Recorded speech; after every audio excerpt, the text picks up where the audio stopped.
Hi all, welcome back. ഞാൻ ഇന്ന് കുറേ ആക്രി സാധനങ്ങളൊക്കെ പെറുക്കിക്കൂട്ടി വെച്ചിട്ടുണ്ട്. അപ്പോൾ നമ്മളെല്ലാവരുടെയും വീട്ടിൽ കാണും ഇങ്ങനെ കുഞ്ഞി കുഞ്ഞി കുറേ സ്ക്രൂകൾ, കുട്ടികളുടെ ടോയ്സ്, അതായത് ടോയ് കാസിൻ്റെ ഒക്കെ ടയേഴ്സ്, സേഫ്റ്റി പിന്ന്, അതുപോലെ ഇങ്ങനെ കുറേ തുരുമ്പിച്ച സാധനങ്ങളും നമ്മൾ കളയാതെ മാറ്റി വെച്ചിട്ടുള്ള കുറേ സാധനങ്ങൾ. അത് എന്തിനാണെന്ന് അറിയില്ല, കുറേ പേരിങ്ങനെ കൂട്ടി വെക്കും എന്തെങ്കിലും ആവശ്യം ഉണ്ടെന്നും പറഞ്ഞിട്ട്. പക്ഷെ നമ്മളത് ഉപയോഗിക്കുകയില്ല. അപ്പോൾ അങ്ങനെയുള്ള സാധനങ്ങൾ വെച്ചിട്ട് നമുക്കിന്ന് ഒരു ബോട്ടിൽ ആർട്ട് ചെയ്യാം. അപ്പോൾ അതിന് വേണ്ടിയിട്ട് ഞാൻ എടുത്തു വെച്ചിരിക്കുന്ന ഒരു ബോട്ടിൽ എടുത്തു വെച്ചിട്ടുണ്ട്. അതുപോലെ 2:1 പ്രപ്പോർഷനിൽ ഫെവിക്കോളും വെള്ളം കൂടെ മിക്സ് ചെയ്തിട്ട് എടുത്തു വെച്ചിട്ടുണ്ട്. അതുപോലെ ടിഷ്യൂ പേപ്പർ എടുത്തു വെച്ചിട്ടുണ്ട്. ഇനി നമുക്ക് ഈ ടിഷ്യൂ പേപ്പർ മുഴുവനായിട്ട് ഈ ബോട്ടിലേക്ക് ഒട്ടിച്ചു കൊടുക്കാം. എല്ലാവരുടെ വീട്ടിലും കാണാം ഇങ്ങനെ. പിന്നെ കുട്ടികളുടെ ടോയ്സിൻ്റെ ഒക്കെ സ്ക്രൂ ഊരിപ്പോയാൽ അത് പിന്നെ ഫിറ്റ് ചെയ്ത് തരാൻ പറഞ്ഞ് മാറ്റി വെക്കും. പക്ഷെ നമ്മൾ ഫിറ്റ് ചെയ്യും മറക്കും, അത് അവിടെ കിടക്കും. അതുപോലെ പൊട്ടിയ സാധനങ്ങളൊക്കെ പിന്നെ ഒട്ടിക്കാന്ന് പറഞ്ഞിട്ട് മാറ്റി വെക്കും, അത് അവിടെ കിടക്കും. അങ്ങനെ കുറേ സാധനങ്ങൾ നമ്മൾ കൂട്ടി വെച്ചിട്ടുണ്ടാവും. പക്ഷെ നമ്മളത് കളയില്ല, നമ്മളിങ്ങനെ അവിടെ വെച്ചിട്ടുണ്ടാവും. അങ്ങനെയുള്ള കുറേ സാധനങ്ങൾ നമുക്ക് ഇങ്ങനെ പെറുക്കിക്കൂട്ടി ബോട്ടിലായിട്ടൊക്കെ ചെയ്യാം. അപ്പോൾ അത് കംപ്ലീറ്റ് ആയിട്ട് ഒട്ടിച്ച് കഴിഞ്ഞിട്ടുണ്ട്. ഇനി നമുക്ക് അപ്പോൾ നമ്മുടെ ബോട്ടിൽ നല്ലപോലെ ഡ്രൈ ആയിട്ടുണ്ട്. അപ്പോൾ ഡ്രൈ ആയതിനു ശേഷം ഞാനിതാ ഈ ഒരു നമ്മുടെ ചായ അരിക്കുന്ന അരിപ്പുണ്ടല്ലോ, അതിൻ്റെ നെറ്റ് കീറിയെടുത്താണ് കേട്ടോ. ഇത് പഴയൊരു അരിപ്പുണ്ടായിരുന്നു, അതിൻ്റെ നെറ്റാണ്. ഇനി അത് ഞാനൊന്ന് ഗ്ലൂ ഗണ്ണ് വെച്ചിട്ട് സെൻറ്ററിലായിട്ട് അതൊന്ന് ഒട്ടിച്ചു കൊടുക്കുന്നുണ്ട്. അപ്പം അതിൻ്റെ മുകളിൽ എന്തെങ്കിലും ഡിസൈനൊക്കെ ചെയ്യാമെന്ന് വിചാരിച്ചിട്ടാണ് ഞാൻ ഒട്ടിച്ചു കൊടുക്കുന്നത്. അപ്പോൾ നമുക്ക് എന്താ ചെയ്യുന്നതെന്ന് നോക്കാം. എന്തെങ്കിലുമൊക്കെ നമുക്ക് ഐഡിയാസ് വരുമ്പോൾ അതിലേക്ക് ചെയ്യാമെന്ന് വെച്ചിട്ട് ഞാൻ ഒട്ടിച്ചത് കേട്ടോ. അപ്പം അത് നല്ല അതിൻ്റെ അരികൊക്കെ ഭയങ്കര മൂർച്ചയുള്ളതായതുകൊണ്ട് സൈഡിൽ മൊത്തം ഞാൻ ഗ്ലൂ ഗണ്ണ് വെച്ച് ഒട്ടിക്കേണ്ടത്. എങ്ങാനും കൈയൊക്കെ തട്ടിയാൽ മുറിയാൻ ചാൻസ് ഉണ്ട്. അപ്പം അതുകൊണ്ട് ഞാൻ അവിടെയൊക്കെ നല്ല പോലെ ഗ്ലൂ ഗണ്ണ് വെച്ചിട്ട് ഒട്ടിച്ചു കൊടുക്കുന്നുണ്ട്. പിന്നെ ബാക്കിയുള്ള നമ്മുടെ എല്ലാ സാധനങ്ങളും അതിലേക്ക് ഒട്ടിച്ചു കൊടുക്കാം. പിന്നെ ഇതൊക്കെ കുട്ടികളുടെ ടോയ്സ് എടുത്തു വെച്ചിരിക്കുന്നതാണ് കേട്ടോ. വണ്ടിയുടെ അറ്റത്തൊക്കെ ഇരിക്കുന്ന സാധനങ്ങളൊക്കെയാണ്. അതുപോലെ ഇത് കൈ കൊട്ടുന്ന പാവയൊക്കെ ഉണ്ടല്ലോ, അതിൻ്റെ ഒരു കൊട്ടുന്ന സാധനം മോള് വായിലിടുന്ന ആയതുകൊണ്ട് അതൊക്കെ ഊരി മാറ്റി വെച്ചിട്ടുണ്ടായിരുന്നു. അപ്പോൾ അതൊക്കെ പൊട്ടിയതിന് ശേഷം അത് അവിടെ തന്നെ കിടപ്പുണ്ടായിരുന്നു. അപ്പോൾ അതൊക്കെ നമുക്കിപ്പോൾ ഈ ബോട്ടിലേക്ക് അങ്ങനെ എല്ലാ സാധനങ്ങളും നമുക്ക് ഇതിലേക്ക് ഒട്ടിക്കാം. സേഫ്റ്റി പിന്നുണ്ട്, പിന്നെ ഹെയർ പിന്നുണ്ട്, അങ്ങനെ എല്ലാ സാധനങ്ങളും ഉണ്ട്. അതുപോലെ ടയറൊക്കെ മോളെ ചെറുതായപ്പോൾ ഊരിയെടുത്ത് വാലിയിടായിരുന്നു. അപ്പോൾ അതൊക്കെ ഞങ്ങൾ മാറ്റി വെച്ചിട്ടുണ്ടായിരുന്നു. മാറ്റി വെച്ച് അതൊക്കെ അവിടെ തന്നെ കിടക്കും. അങ്ങനെ പെട്ടെന്നൊരു ഐഡിയ തോന്നിയപ്പോൾ എല്ലാം കൂടെ പെറുക്കിയെടുത്ത് ബോട്ടിലേക്ക് ഒട്ടിക്കുകയാണ് കേട്ടോ. ഇങ്ങനെ എല്ലാവരുടെയും വീട്ടിലുണ്ടാകും. എല്ലാവരും ഒന്ന് ട്രൈ ചെയ്ത് നോക്കൂ. നല്ല ആൻറ്റിക് ലുക്കുള്ള ബോട്ടിൽ നമുക്ക് ഉണ്ടാക്കിയെടുക്കാം, ഇങ്ങനെ പഴയ ആക്രികളൊക്കെ പെറുക്കിയെടുത്തിട്ട്.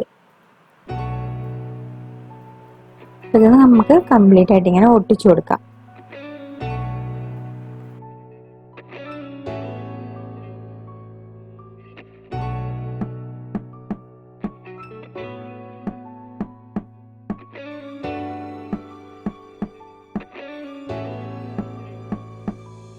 അപ്പോൾ ഞാൻ കംപ്ലീറ്റ് ആയിട്ട് ഒട്ടിച്ചു കൊടുത്തിട്ടുണ്ട്. ഇനിയിപ്പോൾ ആ സെൻറ്റർ പോർഷനിൽ വെറുതെ വിടണമെന്ന് വിചാരിച്ചിട്ട് ഈ ഗ്ലൂ ഗണ്ണ് വെച്ചിട്ട് ചുമ്മാ വെൽക്കം എന്നിങ്ങനെ എഴുതി വെച്ചിട്ടുണ്ട് കേട്ടോ.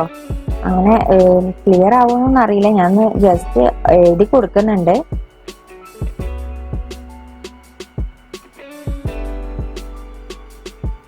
അപ്പോൾ അതിനുശേഷം അതൊക്കെ എഴുതിയിട്ടുണ്ട്. അതൊന്ന് ഡ്രൈ ആയിട്ട് ഞാൻ ഒരു പ്രാവശ്യം എഴുതിയിട്ട് കൊള്ളായിട്ട് അത് മൊത്തം പറിച്ചെടുത്ത് വീണ്ടും എഴുതിയാണ് കേട്ടോ. ഇനി ഞാൻ അതിലേക്ക് ബ്ലാക്ക് ആക്രിലിക് വെച്ചിട്ട് മൊത്തം ഒന്ന് കളർ ചെയ്തെടുക്കുന്നുണ്ട് ബോട്ടിൽ.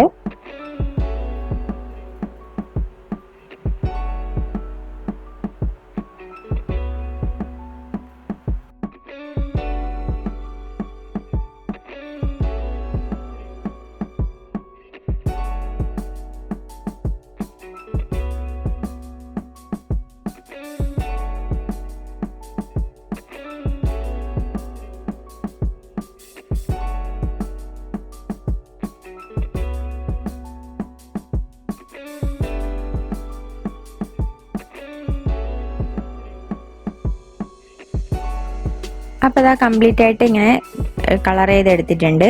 അപ്പോൾ ഇതിൽ നമുക്ക് ഈ സാധനങ്ങളൊക്കെ ഒട്ടിച്ച സാധനങ്ങളൊക്കെ ഒന്ന് എടുക്കണം. അതുപോലെ ഒരു ആൻറ്റിക് ലുക്ക് ഇതിന് വരുത്തണം. അപ്പം അതിന് വേണ്ടിയിട്ട് ഞാൻ പേൾ മെറ്റാലിക് ബ്രൗൺസ് ആണ് കേട്ടോ കളർ എടുക്കുന്നത്. അത് വെച്ചിട്ട് നമുക്ക് അവിടെ ഇവിടെയൊക്കെ ഒന്ന് ടച്ച് ചെയ്ത് കൊടുക്കാം. ബ്രഷിന്റെ ഒന്നും ആവശ്യമില്ല, കൈ കൊണ്ട് തന്നെ ചെയ്ത് കൊടുക്കുക. ഞാൻ ആ വെൽക്കം എഴുതിയിടത്തൊന്നും വേറെ തന്നെ കളറൊന്നും കൊടുക്കുന്നില്ല. ആ ആന്റിക് ലുക്ക് വരുത്താൻ വേണ്ടി അവിടെ ഇവിടെ ഇങ്ങനെ ടച്ച് ചെയ്തിട്ട് തന്നെ അതിന് കളർ ചെയ്യുന്നേ ഉള്ളൂ, അല്ലാതെ അതിന് സ്പെഷ്യലായിട്ട് കളറൊന്നും ചെയ്യുന്നില്ല കേട്ടോ. ഇത് നമുക്ക് ഇങ്ങനെ കംപ്ലീറ്റ് ആയിട്ട് നമ്മുടെ വിരൽ വെച്ചിട്ട് തന്നെ മൊത്തം ബോട്ടിൽ ഒന്ന് അവിടെ ഇവിടെ ടച്ച് ചെയ്ത് കൊടുത്താൽ മതി. നമ്മളെ ഒട്ടിച്ചിരിക്കുന്ന സാധനങ്ങളൊക്കെ ഒന്ന് സാധനത്തിന്റെ മുകളിലത്തെ ഒക്കെ ഒന്ന് ടച്ച് ചെയ്ത് കൊടുത്തിട്ട് ഒന്ന് ഹൈലൈറ്റ് ചെയ്യിപ്പിക്കാം. അപ്പൊ തന്നെ നമുക്ക് ബോട്ടിൽ നല്ലൊരു ആന്റിക് ലുക്ക് വരും. നമുക്ക് അത് എങ്ങനെ ഉണ്ടെന്ന് നോക്കാം കേട്ടോ.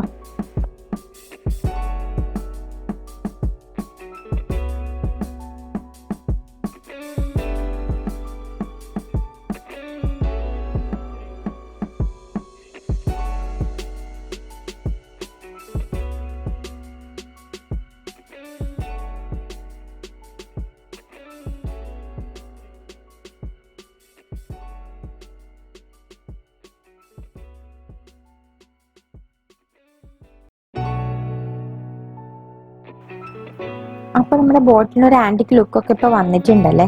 അപ്പൊ ഏകദേശം അതിന്റെ പെയിന്റിംഗ് ഒക്കെ കംപ്ലീറ്റ് ആയിട്ടുണ്ട്. ഇത് ഡ്രൈ ആയതിനു ശേഷം ഒരു കോട്ട് വാർണിഷും കൂടെ അപ്ലൈ ചെയ്ത് കൊടുക്കുക. വാർണിഷ് അപ്ലൈ ചെയ്ത് കഴിഞ്ഞാൽ അപ്പൊ തന്നെ ഒന്നും പോയി തുടരുത്, നല്ലപോലെ ഡ്രൈ ആവാൻ വേണ്ടി മാറ്റി വെക്കാം. ഒരു ദിവസം മൊത്തം വെച്ചാൽ അത്രയും നല്ലത്. അപ്പൊ അതൊക്കെ ചെയ്തതിന് ശേഷം നമുക്ക് എങ്ങനെയുണ്ടെന്ന് നോക്കാം. നിങ്ങൾക്ക് ഈ വീഡിയോ ഇഷ്ടപ്പെടുവാണെങ്കിൽ ലൈക്ക് ചെയ്യാനും അതുപോലെ തന്നെ അഭിപ്രായങ്ങൾ കമന്റ് ചെയ്യാനും മറക്കരുത്. അതുപോലെ തന്നെ നിങ്ങൾ ആദ്യമായിട്ട് കാണുന്നവരാണെങ്കിൽ സബ്സ്ക്രൈബ് ചെയ്യാനും ബെൽ ബട്ടൺ എനേബിൾ ചെയ്യാനും മറക്കരുത്. അപ്പോൾ വേറൊരു വീഡിയോ വാച്ചിങ്.